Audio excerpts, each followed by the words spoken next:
What I'm about to tell you is true if you want to hear it. I do want to hear You it. do want to hear it, then I'll tell you. I was never superstitious. I'll give you a ride. But then something happened in my life which scared the hell out of me. And for something like that to happen to me is something that I can't understand to this day. God knows how many years ago. Let me think now. 58, 59. It's a lot of years ago. Now, I just left off a date. Beautiful young girl since left us. And it's about 2 o'clock in the morning, and I'm going home to Long Island after dropping her off. And as would happen, I ran out of gas. And I go into this White Castle restaurant. I says, is there a gas station open? He says, yeah. He says, you walk through the woods there. He says, get on the Grand Central Parkway, take it to the Cross Island Parkway. He says, and the gas station there open all night. Okay. So I am, start walking through the woods, a wooded area, not the woods, going up, and as I'm doing that, I hear a voice say, I'll give you a ride. I turn around, and there's this guy in the Cadillac. And I didn't hear the Cadillac. You hear the voice, and what do you see? I see a guy in a white suit, and I hear an effeminate voice. He say, I'll give you a lift. I said, that's very nice. I said, I'm going to a gas station. We get to the gas station, talking very nice. And I'm fumbling around in my pockets. And he says, I'll lend you $1.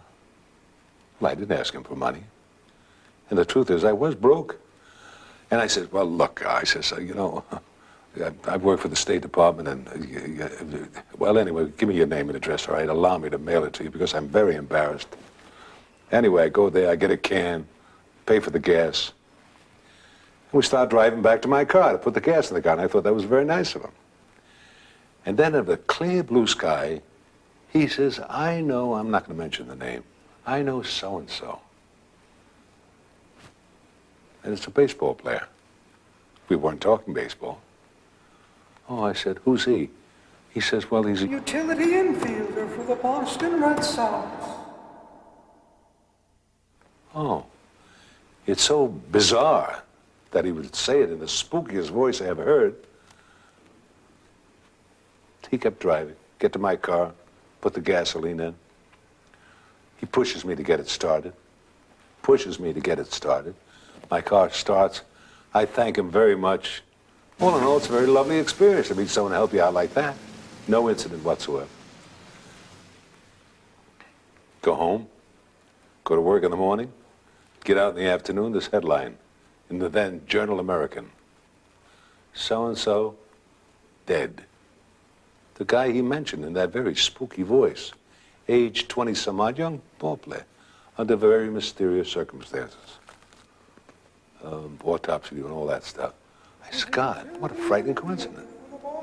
I go home and I says, hey, Ma, isn't that funny? My mother, I think, was part witch. And I explained it to her. She says, well, yeah, Telly, strange things that do happen. I said, but. And then I remembered that he gave me a piece of paper for me to send $1 to. I look at it, and there besides the address is a telephone number. Okay. Pick it up and I call the number. Jimmy's Bar. Oh, I said, well, can I speak to Mr. Cullen, please? Oh, Mr. Cullen, just a minute. Woman gets on the phone. Who's calling? Hi, may I speak to Mr. Cullen, please? He's not here. When do you expect him? Who is this? I says, well, I was with Mr. Cullen last night. He gave me this telephone number, and he said I could reach him here. She says, Look, you son of a bitch, I don't know what you're talking about. You're talking about my husband, and he's been dead for 2 years. Anyway, I wouldn't let it go. I did get in touch with the woman again.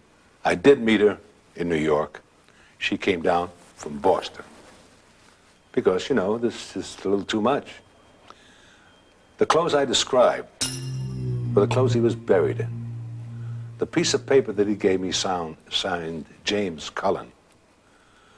She brought a letter that he wrote her when he was in the Army. It had Jimmy on that. Outside of that, the signature is identical. There was only one thing that was different. I said, he had a high voice.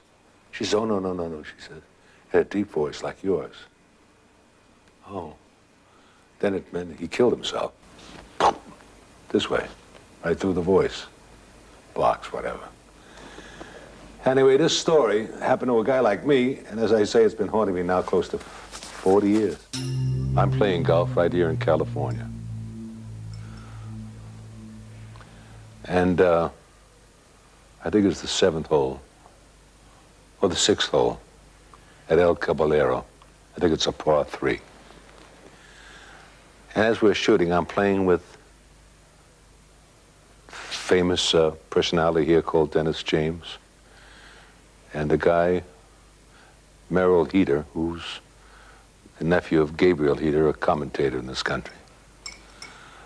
And as we approach the tee, from far away I hear this guy on top of a hill saying, Telly, and I turn around. I started shaking because the voice was somehow familiar.